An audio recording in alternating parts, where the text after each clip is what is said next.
Thank you for joining us today for our daily devotion on a look at the book. Today I want to be in the book of Leviticus. I want to talk about that familiar word of children, mine. Mine.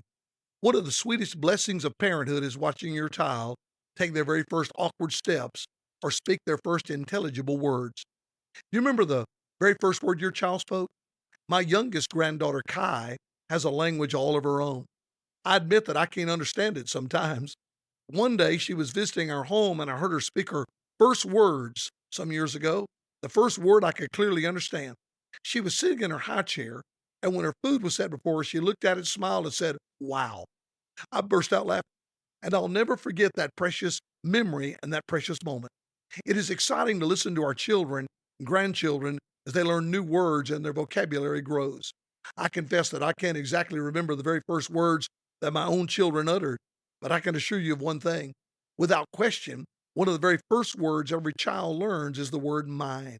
It is repeated often when they play with other children, fight over toys, games, or food.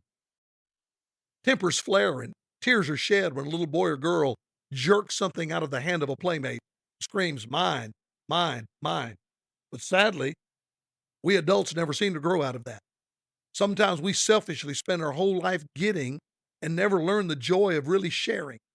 Leviticus chapter 19 is a chapter concerning personal conduct.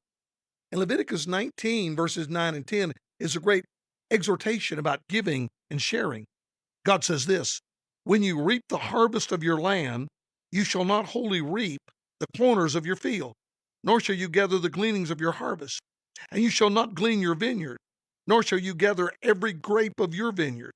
You shall leave them for the poor and the stranger. I have spoken. I am the Lord your God." Oh, what a lesson. God commanded the Israelites not to harvest their fields all the way to the edge or strip the vineyards bare. He instructed them to leave food for the poor and the weary travelers who pass by.